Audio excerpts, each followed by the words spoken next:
Déjà, oui, est-ce que tu as des blessés ou des retours peut-être de blessures? On pense à Jens notamment peut-être. Ouais, juste avant ça, je voudrais souhaiter la bonne année à tout le monde et mes meilleurs voeux à tous nos supporters d'ailleurs. Pour le groupe de demain, Jens sera de retour, ou est du moins sélectionnable. Bradley Loco est malade et donc pas disponible. Martin Adeline a toujours sa douleur au pied, donc n'est pas là non plus. Et Ballot est un sérieux point d'interrogation parce qu'il est sorti du match de jeudi avec une pointe aux ischio, donc ça va se jouer dans les 24 heures qui suivent pour voir s'il est apte à jouer ou pas. Mais on va pas prendre de risques fous avec lui. S'il a continué le match, s'il est sorti, c'est que ça n'a pas non plus été très grave dans le premier diagnostic, c'est peut-être un début de... Ouais, c'est ça. Et on veut pas, vu que l'enchaînement des matchs est assez rapide, on veut pas le perdre sur le plus long terme, donc on va évaluer dans les heures qui viennent, voir ce qu'il dit à l'entraînement, et puis on verra bien. À froid, comment tu as revu ce match? L'analyse reste la même que tu peux avoir après le match jeudi? Ouais, je pense. Je pense que le contenu était vraiment intéressant. Je pense que la première mi-temps surtout a été d'un niveau très très correct. J'avais dit avant le match que les 15 premières minutes allaient un peu avoir un impact direct sur ce qui allait se dérouler. C'est ce qui s'est avéré. Donc non, dans l'état d'esprit surtout, c'était super positif. On a vu une équipe conquérante, on a vu une équipe qui avait envie de jouer, on a vu une équipe qui voulait aller de l'avant, donc c'est ce qu'on veut tous voir, je pense. Et c'est ce que nos supporters veulent voir aussi. Donc non, très bien, mais je le dis, le plus important maintenant, c'est d'avoir une certaine continuité dans tout ce qu'on fait. C'est bien de le faire une fois, mais à nous de pouvoir le répéter sur les prochains matchs. Donc à nous de faire ça demain à Lille. Quand on est sur une bonne dynamique comme ça, est-ce qu'il y a un risque d'excès de confiance ou de relâchement? Pas avec ce groupe-ci, je pense. Ce groupe-ci est assez conscient de ce qu'on est capable de faire et de ce qu'on n'est pas capable de faire. Donc non, je pense que tout le monde a juste envie de continuer à travailler dur et a envie de continuer à gagner. Maintenant, je pense qu'on se rend bien compte de ce qui est nécessaire de faire ou de ce qui est nécessaire de mettre comme ingrédient pour avoir un match comme on a eu jeudi soir. Donc est-ce qu'on est capable de rééditer ça? Je pense pas que ce soit un excès de confiance, parce que ça je m'en inquiète pas trop. C'est juste se mettre dans la tête que l'effort physique et l'effort mental va devoir être le même, voire plus grand encore, que pour aller faire un bon match à Lille demain. Match qui va être compliqué parce que Lille a d'excellents joueurs et une très bonne équipe, donc ça va être intéressant. Le risque, c'est peut-être justement la succession de matchs sur un temps rapproché, surtout après un mois et demi sans compétition, même si vous vous êtes préparé pour ça. Ouais, bah c'est ça. Je pense qu'on a vu dans les deux jours qui viennent de passer qu'il y a une certaine fatigue qui a été accumulée, qui est tout à fait normale. Mais en temps normal, on a 6-7 jours pour préparer le match suivant. Ici, le laps de temps est un peu plus court, donc bon, c'est pour ça qu'on fait ce métier aussi. On est des pros, on a des kinés et un staff médical qui sont là pour ça, donc c'est un fait, on va s'adapter, on va essayer de faire de notre mieux demain. Tu disais que tu avais Ballot qui était incertain. Par rapport à ses performances, à ce qu'il a montré encore jeudi, est-ce que du coup il y a une certaine dépendance par rapport à ça, ou alors tu comptes aussi peut-être sur l'occasion, quand elle se présente, sur un garçon comme Noah Holm qu'on a vu en match de prépa d'ailleurs marquer son premier but? Bah ouais, on l'a vu contre Sochaux mettre un but qui est très très bon, où il prend une belle profondeur et puis finit calmement, mais il a été intéressant dans son registre à Montpellier aussi, où il fait 70 minutes super intéressantes. Et je le dis, depuis plusieurs semaines, il y a une compète pour les places, il y a beaucoup de joueurs qui veulent jouer, donc tant mieux. Et si on a besoin de Noah demain, on l'utilisera dans son registre à lui, on s'adaptera à ce que l'équipe a besoin de faire. À quelle adversité tu t'attends à Lille? Est-ce que c'est le même genre d'équipe que Rennes par exemple, qui est aussi en forme? C'est un scénario assez similaire, sauf de par le fait qu'on joue pas à domicile et qu'on joue là-bas. On sait que c'est un déplacement compliqué, mais c'est un challenge qui nous effraie pas plus que ça. On a juste envie d'aller là-bas et de faire des choses bien et de donner le maximum de nous-mêmes. Et je le répète, quand on est capable de faire ça, on est capable d'embêter n'importe qui. Maintenant, de nouveau, on respecte tout à fait ce que Lille met en place.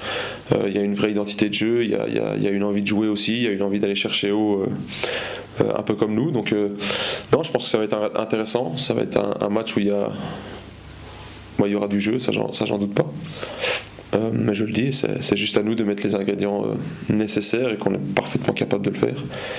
Demain à Lille, dans un déplacement qui est toujours compliqué. Ça peut ressembler à Rennes dans le sens où le premier qui va marquer aura forcément pris un avantage. Il y a beaucoup de retournements de situation, mais dans ce genre de match, on s'aperçoit que le premier qui marque a quand même un gros avantage. Ouais, mais c'est ce que je dis aux joueurs depuis un petit temps.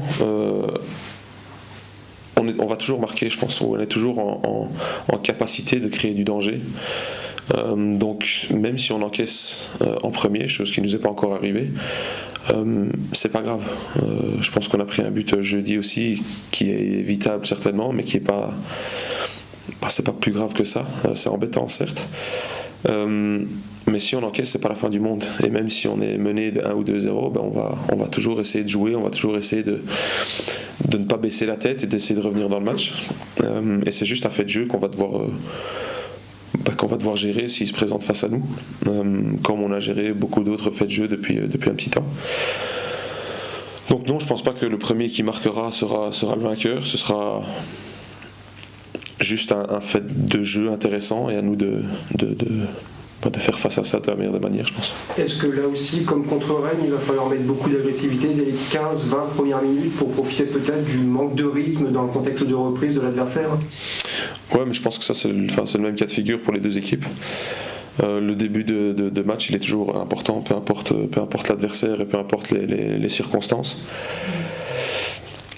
Mais je pense que c'est un match qui se joue sur 90 minutes. On a vu jeudi, on était très très bon dans l'entame. Et puis on a réussi à gérer les temps forts de Rennes. On a réussi à gérer ce côté émotionnel aussi d'encaisser un but juste avant la mi-temps.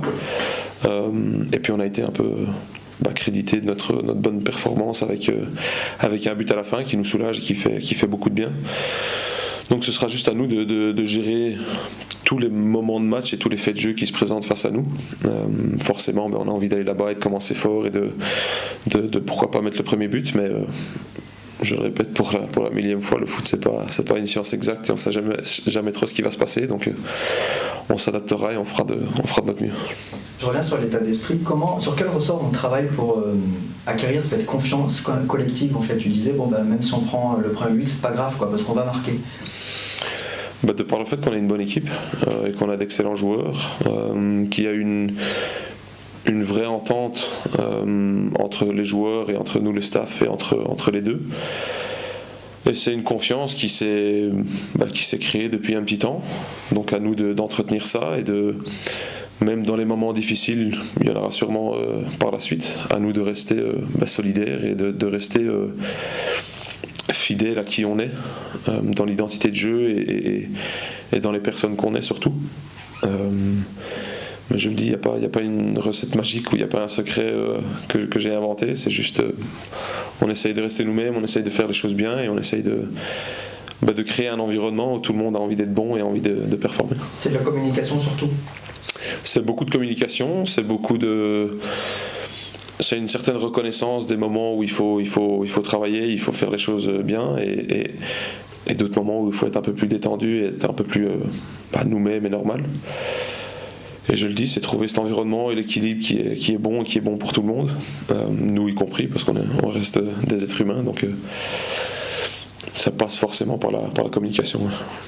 J'ai quelques questions à partir d'une stat qui est sortie à travers les bilans qui ont été faits sur la première partie du championnat, que le Stade de Reims c'est l'équipe qui a la moyenne d'âge la plus jeune en Ligue 1 et le club dans les 5 grands championnats européens qui fait jouer le plus de joueurs nés au XXIe siècle. Donc, cette jeunesse finalement, comment tu vois ça toi? Est-ce que cette politique du club finalement est payante aujourd'hui quand on voit la progression du club? C'est les joueurs les plus jeunes et le coach le plus jeune, j'imagine. Je sais pas, c'est un fait,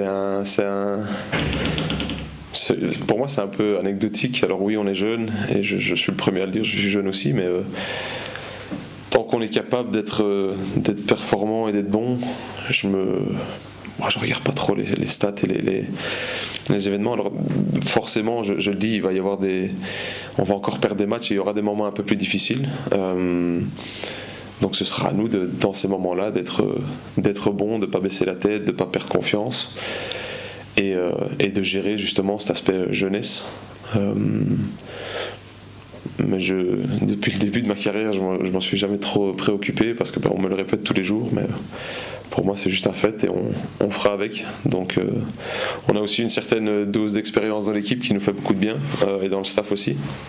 Je pense à Younis, je pense à Nico Pento et d'autres. Donc je pense que le mélange est plutôt bon et intéressant. Et tant qu'on fait les choses collectivement et qu'on reste soudés, je vois pas trop de problèmes là-dedans. En tout cas, en tant qu'entraîneur, il faut s'adapter aussi à la politique du club, ça aussi.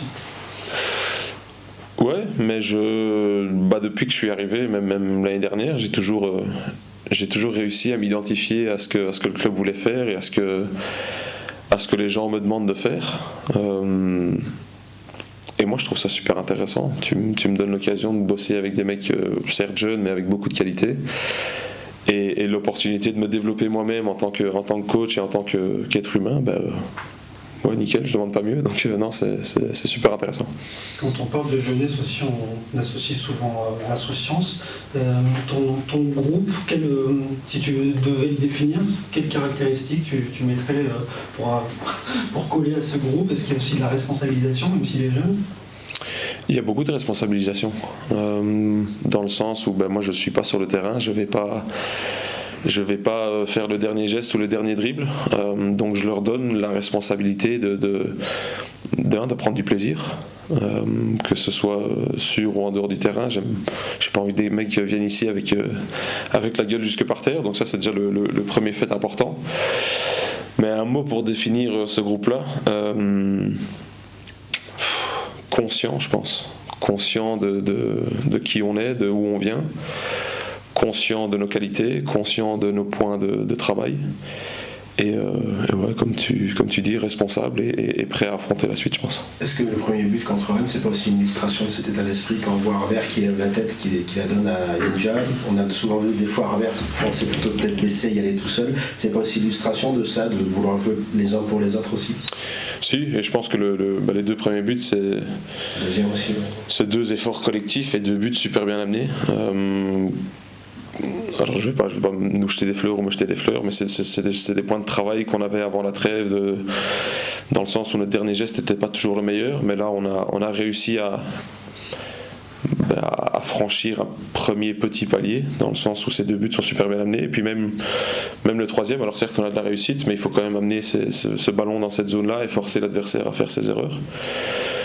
Donc oui, non, on voit qu'on progresse, on voit qu'on avance, mais il faut pas qu'on s'arrête là, c'est tout. Il faut rajouter la prochaine étape et continuer à bosser dur, parce qu'il y a que comme ça que ça va fonctionner, je pense. Avec cette coupure et cette phase de préparation, on va dire, là, pendant l'hiver, vous sentez que vous avez une nouvelle équipe entre les mains, ou finalement c'est dans la continuité de ce qu'il y avait avant le mondial? Non, c'est dans la continuité de ce qu'on avait. Aussi bien sûr qu'en dehors du terrain, on essaye de rester fidèle à qui on est et ce qu'on veut faire. Et on sait que tout ne va pas toujours être parfait.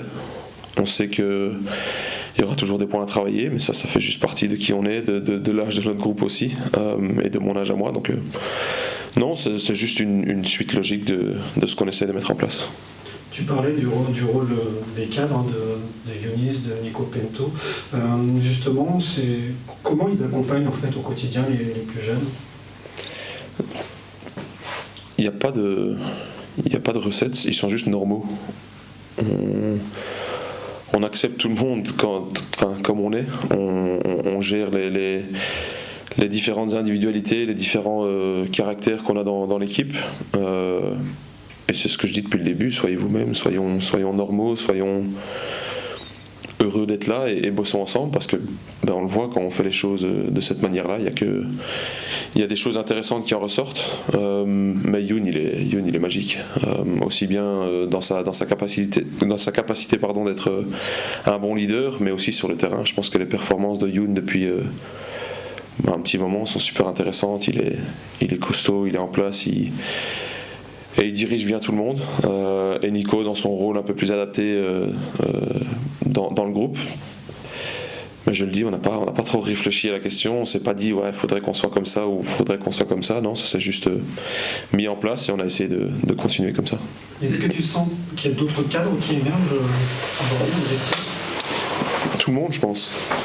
Tout le monde, dans le sens où tout le monde veut faire partie du truc et veut avoir un rôle à jouer. Je pense à Marshall, je pense à Azor, je pense à même un Fouquet qui ça fait 8 mois qu'il n'a pas joué, mais ça s'est pas vu jeudi. Donc non, il n'y a vraiment pas une personne que je mettrais plus en avant que l'autre. Et même ceux qui sont sur le banc pour l'instant ou qui étaient sur le banc jeudi. Il y a Max, il y a Andrew, tout le monde est concerné et veut pousser pour que le groupe continue à avancer. Donc c'est ça peut-être le plus intéressant pour l'instant. Comment ça se passe aussi la relation au quotidien entre Nicolas Pinto et Evan Diouf, entre justement le vétéran et le jeune gardien qui a été lancé dans le grand bain de la Ligue 1 cette année ? C'est une bonne question. Le domaine des gardiens, c'est pas forcément celui où je suis le plus à l'aise. Mais Nico est vocal et encourageant, il est précis et il a l'expérience qu'il a. Donc il aide tout le monde, que ce soit les gardiens, que ce soit les joueurs, que ce soit nous le staff. Il est utile dans tout ce qu'il fait et puis il est toujours hyper compétiteur, donc ça c'est toujours un plus à l'entraînement. Donc non, c'est très bien. Où est la marge de progression là, de l'équipe ? De garder justement cette continuité et de corriger les petites imperfections qu'il y a. Je pense à ce but. Alors oui, je dis que c'était pas grave, mais au fond de moi ça m'a vraiment énervé, ça m'a saoulé même.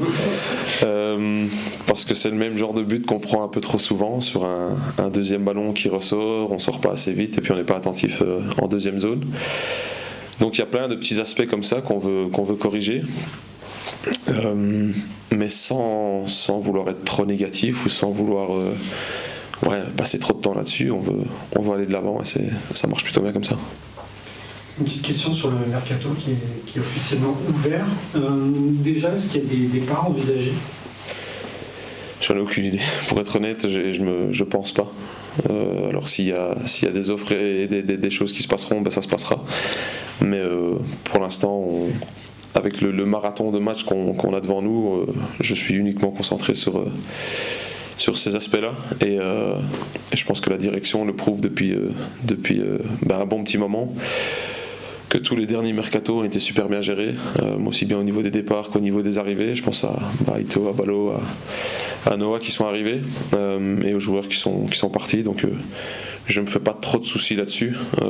Ils sont parfaitement capables de gérer ça bien et tant mieux parce que ça me libère un peu de cet aspect-là. Le club a souvent fait de ce mercato un mercato d'anticipation en fait par rapport à celui d'été. Est-ce que vous l'avez déjà évoqué avec les dirigeants? Est-ce que tu as des attentes?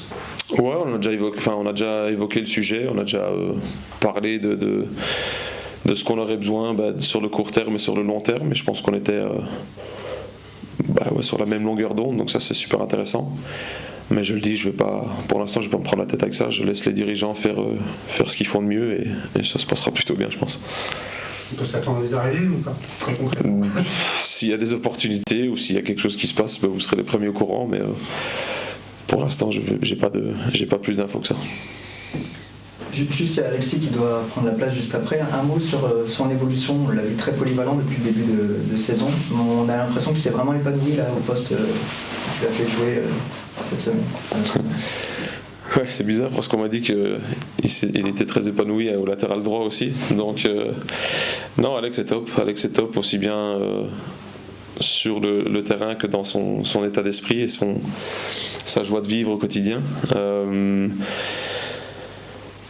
Mais le plus important, c'est qu'il a toujours envie de jouer en fait. C'est qu'il a toujours envie d'être là, il a toujours envie d'être important, il a toujours envie d'être impliqué dans tout ce qu'on fait. Donc ça c'est super intéressant et puis il le fait bien. Il met l'énergie et l'intensité qu'on lui demande. Et je pense que c'est un exemple pour tous que si on est... Alors Alex, il n'a pas toutes les qualités du monde, il fait pas le 100 mètres en 9 secondes, mais il a d'autres qualités qu'il utilise super bien. Et il s'intègre totalement dans le plan collectif. Donc dès qu'un joueur qui a des qualités fait ça, il devient intéressant. Et je le répète depuis un bon bout de temps, si le collectif fonctionne, les individualités vont fonctionner. Et c'est le cas pour l'instant avec Alex. Il a trouvé sa place là, enfin pour toi en tout cas, tactiquement. Il a trouvé sa place là comme il avait trouvé sa place au latéral droit. Je le dis, Alex est tellement polyvalent et s'adapte facilement à diverses situations que c'est un de ses atouts majeurs. Que je serais capable de l'aligner un peu n'importe où parce qu'il ferait toujours il ferait toujours le boulot pour le collectif. Maintenant, c'est sûr qu'entre les lignes adverses et dans son orientation corps et sa dernière passe et sa qualité de pied, à ce poste-là, il peut être très très intéressant. Alexis, vous êtes sur une très bonne dynamique. À quoi tu l'attribues, toi, cette dynamique ? Je pense que déjà c'est grâce au groupe, sûrement à Will aussi, qui a apporté un dynamisme à l'équipe. Et ce qui est bien, c'est qu'on joue maintenant, en tout cas, sans pression. On s'amuse, on prend du plaisir tous ensemble et on joue match par match et ça fonctionne bien. C'est la clé de votre redressement, là ? Après, en début de saison, on a eu quand même des bonnes phases, on a fait quelques bons matchs, mais là, en ce moment, on enchaîne vraiment beaucoup de bons matchs et ça montre notre série de 8 matchs en défaite. Donc, ouais, je pense que c'est ça. Battre une équipe comme Rennes, ça donne encore plus de confiance par rapport au prestige entre guillemets de l'adversaire. Oui, ça donne de la confiance. Après, c'est qu'un match, il en reste encore beaucoup. Donc comme j'ai dit, on fait match par match, mais c'est sûr qu'on est très content de cette victoire. L'idée, c'est de ne pas tomber dans l'excès de confiance, justement. Oui, mais après, je pense que aucun joueur va prendre de la confiance à cause de ce match. De toute façon, le coach est là pour nous aider, les cadres, il n'y a aucun souci sur ça. Il y a eu un déclic à un moment. Qu'est-ce qui s'est passé pour que justement vous puissiez acquérir cette confiance-là qui dure depuis quelques semaines maintenant ? Je pense que ce déclic, encore une fois, il est venu grâce à Will, je pense. Parce que depuis qu'il est là, on ne perd pas. Et du coup, ouais, quand tu perds pas, tu commences à avoir de la confiance, tu prends du plaisir et ça, on le voit à travers les matchs. Le match du PSG aussi a servi peut-être, parce que vous aviez fait ce jour-là. Ouais, c'est sûr, le PSG, on a fait un gros match. Après, ça dépend comment on voit le verre à moitié vide ou à moitié plein, parce que c'est bien, c'est PSG, mais à un moment donné, c'était à 10. Ouais. Donc, on aurait bien aimé prendre les 3 points aussi, même si c'est pareil. Tu parles de l'apport du coach, c'est un jeune coach, vous êtes un jeune groupe. Est-ce que ça facilite les choses finalement, que vous ayez un jeune coach ? Ouais, sûrement. Après, Will, comme je l'ai dit en interview d'après-match, je pense pas qu'il y a un joueur qui est contre lui ou qui aime pas comment il est. Tout le monde l'aime bien, tout le monde l'apprécie, tout le monde aime bien sa façon de diriger l'équipe. Donc ça montre que c'est un bon coach en tout cas.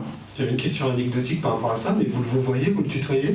Non, c'est le frérot Will, hein. C'est ça, c'est ça qu'il n'y a pas ce petit mur de coach en fait avec lui. C'est ça qui est bien. Avant c'était l'adjoint, du coup l'adjoint tu le tutoies, tu rigoles plus avec lui que le coach. Et ce qui est bien avec lui, c'est qu'il n'a pas changé. C'est ça qui fait la différence. Donc on est très content. C'est ça, c'est-à-dire que comme vous l'avez connu adjoint, vous l'avez tutoyé. S'il était arrivé entraîneur principal, peut-être que vous le voyez.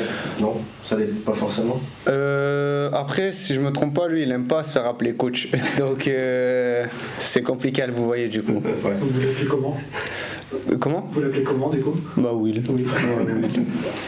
Bon, et à part gardien de but, défenseur central ou attaquant, il t'a fait jouer partout depuis qu'il est arrivé. Ouais, c'est vrai que depuis que j'ai commencé en pro au stade, j'ai fait beaucoup de postes. Cette année, comme l'année dernière, j'en ai fait beaucoup et comme j'ai dit, moi je suis là pour aider l'équipe. Tant bien que arrière droit, comme je l'ai fait les derniers matchs et où ça s'est très bien passé.